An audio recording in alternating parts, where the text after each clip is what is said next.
শনিবার সলিল চৌধুরীর জন্ম শতবর্ষ উদযাপন কমিটির পক্ষ থেকে প্রতিযোগিতামূলক সাংস্কৃতিক অনুষ্ঠান অনুষ্ঠিত হল কোচবিহার সাহিত্য সভা হলে।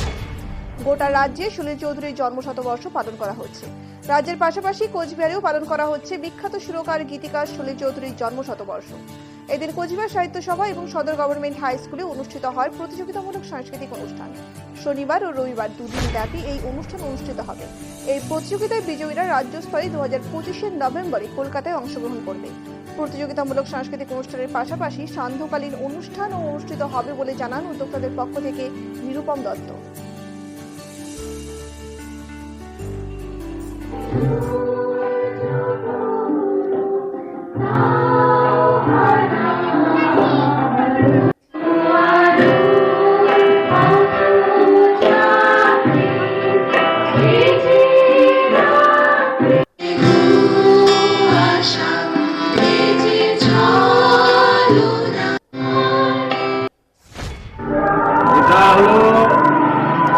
বিখ্যাত সঙ্গীত স্রষ্টা, শিল্পী, কবি, সমস্ত দিক থেকে এই রবীন্দ্রোত্তর যুগের পরবর্তীকালে একজন বলা যেতে পারে যে শ্রেষ্ঠ একজন সঙ্গীতকার, সঙ্গীত শিল্পী, সুরকার।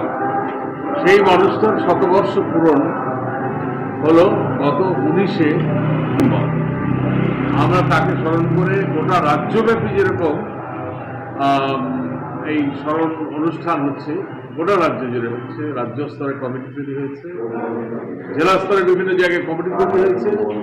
সেই উৎসবগুলো আমরা করছি। আমাদের এটা আজকে জেলা স্তরে উৎসব হচ্ছে প্রতিযোগিতামূলক অনুষ্ঠানের মধ্য দিয়ে।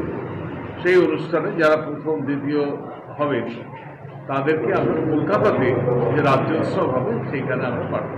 রাজ্য উৎসব কবে হচ্ছে? চাই যে সলিল উৎসব গোটা রাজ্য জুড়ে, গোটা দেশ জুড়ে ছড়িয়ে।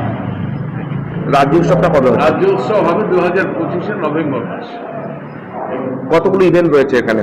এখানে আমাদের সে মোট 12টা ইভেন্ট আমরা দুটো জায়গায় করছি। একটা এই সাহিত্য সভা মঞ্চ আর একটা সদর গভর্নমেন্ট হাই স্কুল।